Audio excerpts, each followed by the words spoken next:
Hello दोस्तों, welcome on my YouTube channel. My self Lalit Kumar. और आज इस वीडियो लेक्चर में देखने वाले हैं कि जो एड्रिनल ग्लैंड है कौन कौन से हार्मोन सीक्रेट करवाती है। अब एड्रिनल ग्लैंड हमारी जो है चार हार्मोन सीक्रेट करवाती है, ठीक है। आप जानते हैं कि एड्रिनल ग्लैंड के टू पार्ट्स होते हैं, कोर्टेक्स और मेडुला। आउटर पार्ट होता है उसको कोर्टेक्स पार्ट बोलते हैं, और जो अंदर वाला इनर पार्ट होता है उसको मेडुला बोलते हैं।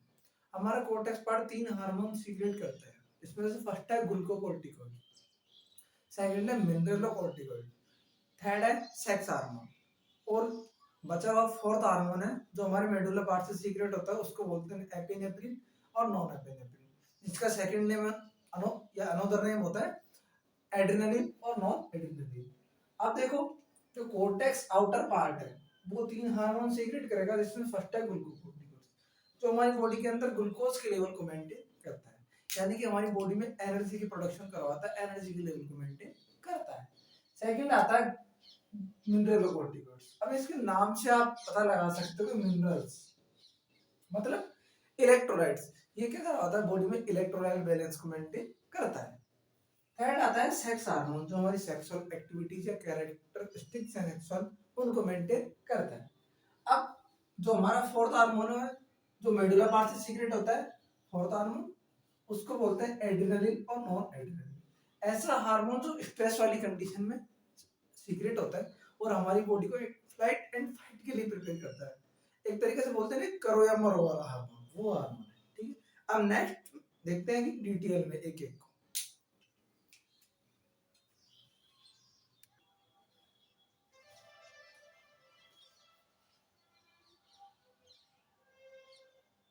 सो नेक्स्ट अब हम देखते हैं ग्लूकोकोर्टिकॉइड्स हार्मोन। ये ग्लूकोकोर्टिकॉइड्स हार्मोन क्या करता है, पहले फर्स्ट बात तो हमारी बॉडी में जो मेटाबॉलिक रिएक्शंस होती है, जैसे कोई भी लार्ज पार्टिकल है उसका स्मॉल पार्टिकल में टूटना। अब कोई लार्ज पार्टिकल स्मॉल पार्टिकल में टूटेगा तो एनर्जी रिलीज होनी है, तो एनर्जी क्या आएगी, बॉडी को हेल्प करेगी वर्क करने के अंदर। तो देखते हैं असेंशियल फॉर मेटाबॉलिज्म, ये क्या करवाता है, मेटाबॉलिज्म रेस्पॉन्स के लिए असेंशियल होता है। हाँ, ये सीक्रेशन। अब बात आती है कि इसके सीक्रेशन कब कब होते हैं। तो देखो, इसके सीक्रेशन 4 बजे से लेकर 8 बजे तक हाईएस्ट सीक्रेशन होता है सुबह at the time of morning, और लोएस्ट सीक्रेशन होते हैं 3 AM।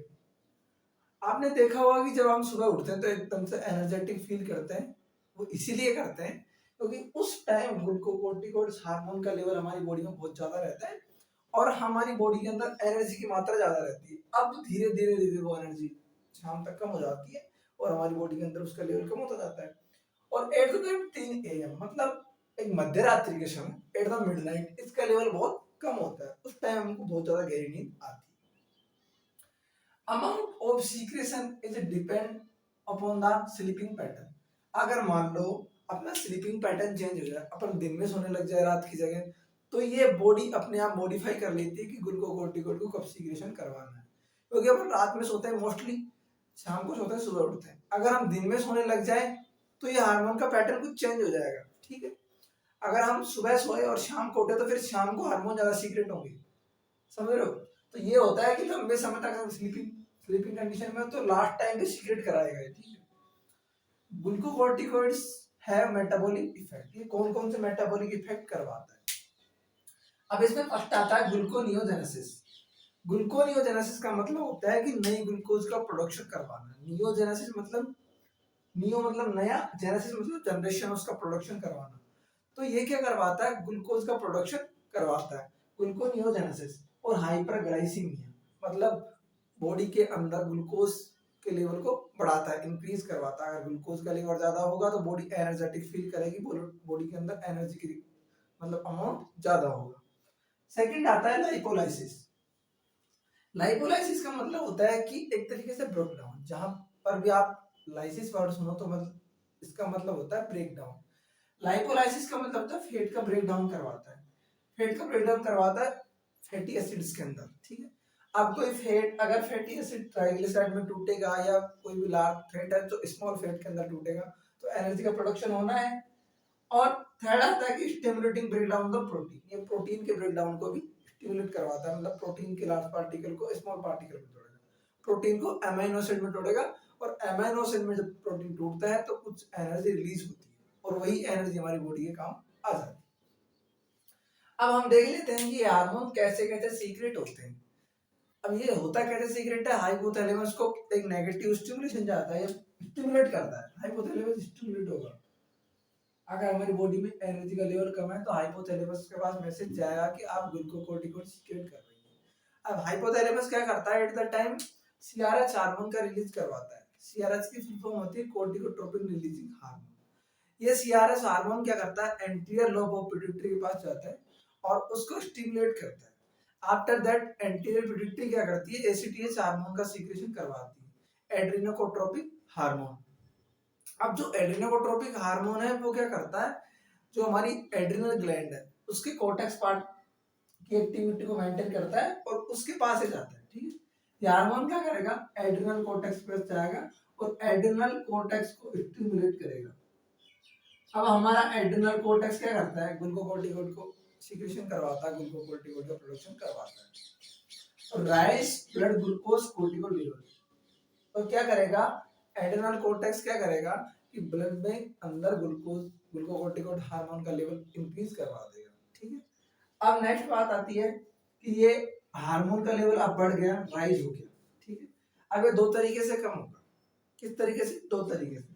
फर्स्ट तरीका तो ये है कि इसको जो सीक्रेट हुआ है use by the most body cell, जिन बॉडी सेल को रिक्वायरमेंट थी उनके द्वारा यूज हो गया तो ये अपने आप कम हो जाएगा।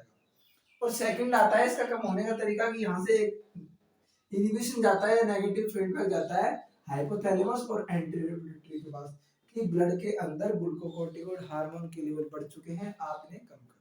ठीक है, बढ़ा हुआ लेवल दो प्रकार से कम हुआ। अब ये घटा हुआ जो लेवल है यहाँ पे वापस लेवल घट गया, तो ये कैसे ज्यादा होता है, तो यहाँ से एक स्टिमुलेशन जाता है हाइपोथैलेमस को, पॉजिटिव स्टिमुलेशन कि ब्लड के अंदर ग्लूकोकोर्टिकोइड हार्मोन का लेवल कम है, आप इन्हें इंक्रीज करवाइए। तो स्टिमुलेशन जाएगा हाइपोथैलेमस के पास और हाइपोथैलेमस वापस से सीआरएच रिलीज करेगा और ये हार्मोन्स के लेवल बढ़ा देगा। अब हम नेक्स्ट देखते हैं mineralocorticoids hormone. Next hormone mineralocorticoids. अब मिनरलोकॉर्टिकोइड्स हार्मोन क्या करता है, मिनरल्स के लेवल को मेंटेन करता है और हमारे ब्लड प्रेशर को, अगर मिनरल्स या इलेक्ट्रोलाइट बैलेंस रहेंगे तो ब्लड प्रेशर भी मेंटेन रहेगा। तो इसमें टू मतलब जो मेन इलेक्ट्रोलाइट है वो सोडियम और पोटेशियम। अगर ये क्या करवाता है हार्मोन, सोडियम का रीअब्जॉर्प्शन करवाता है। अगर सोडियम का रीअब्जॉर्प्शन होगा तो मतलब सोडियम का लेवल को बढ़ाएगा और पोटेशियम का एक्सक्रीशन करवाता है, मतलब पोटेशियम के लेवल को कम करवाता है। अब ये दोनों अपोजिट में काम करते हैं, अगर सोडियम बढ़ेगा तो पोटेशियम घटेगा और पोटेशियम घटेगा तो सोडियम बढ़ेगा। तो अब हम देखते हैं कि अगर ब्लड प्रेशर लो हो, वॉल्यूम अगर ब्लड का लो हो या फिर सोडियम का लेवल कम हो, सोडियम का लेवल कम होगा तो वाटर का लेवल भी कम होगा और वाटर का लेवल जब कम होगा तो ब्लड का वॉल्यूम कम होगा और वॉल्यूम कम होगा तो ब्लड प्रेशर भी कम होगा। ध्यान रखना। ठीक, तो एक कंडीशन आ जाती है कि ब्लड प्रेशर लो है, ब्लड वॉल्यूम लो है और सोडियम लो है। तो इस कंडीशन में किडनी के पास एक पॉजिटिव स्टिमुलेशन जाता है कि किडनी अब क्या करवाओ, ब्लड प्रेशर मेंटेन करो। तो उस टाइम किडनी क्या करती है, एंजाइम होता है रेनिन, एक एंजाइम होता है रेनिन, उसका ये सीक्रेशन करवाती है।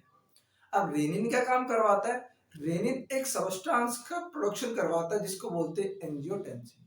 एंजियोटेंसिन एक प्रकार से एक प्रोटीन होता है। ठीक है, अब एंजियोटेंसिन जब रेनिन ने सीक्रेट करवाया तो एंजियोटेंसिन क्या होता है कि ये एंजियोटेंसिन फर्स्ट में बदल जाता है। अब ये ओनली एंजियोटेंसिन था, अब ये किस में बदल गया, एंजियोटेंसिन फर्स्ट में बदल गया। अब उसी टाइम एक एंजाइम होता है ACE, एंजियोटेंसिन कन्वर्टिंग एंजाइम। क्या होगा, एंजियोटेंसिन कन्वर्टिंग एंजाइम। ये एंजाइम क्या करवाता है, एंजियोटेंसिन फर्स्ट को सेकंड में बदल देता है। ठीक है, अब बात आती है यहाँ तक कि एंजियोटेंसिन सेकंड अपने पास मिल गया अपन को, एक प्रोटीन है एक प्रकार से। ठीक है, अब देखो हम क्या करवा रहे हैं, मिनरलोकॉर्टिकोइड्स हार्मोन से हमारे ब्लड प्रेशर को मेंटेन करवा रहे हैं। तो ब्लड प्रेशर दो प्रकार से मेंटेन हो सकता है, या तो हमारी जो ब्लड की वेसल्स है उनको डायरेक्ट कॉन्स्ट्रिक्ट कर दिया जाए, मतलब छोटी बना दिया जाए। अगर वो छोटी बन जाएंगी तो ब्लड का वॉल्यूम कम होगा तब भी कंपनसेट हो जाएगा। अगर उनका मतलब नैरो हो जाए, वो एक तो ब्लड वेसल्स इतनी बड़ी है तो इसमें ब्लड जा रहा है, एक ब्लड वेसल इतनी है तो प्रेशर मेंटेन हो जाएगा ना, इसमें कम ब्लड रहेगा तो भी। तो तो ये क्या करवाता है, वैसो कॉन्स्ट्रिक्शन करवाता है, और वैसो कॉन्स्ट्रिक्शन होते ही इंक्रीज बीपी, हमारा ब्लड प्रेशर इंक्रीज हो जाता है और यहाँ से नेगेटिव फीडबैक चले जाता है किडनी को, अब हमारा प्रेशर बढ़ गया, आप रेनिन को उठा दो, ठीक है। ये तो बात आती है कि वैसो कॉन्स्ट्रिक्शन हो गया।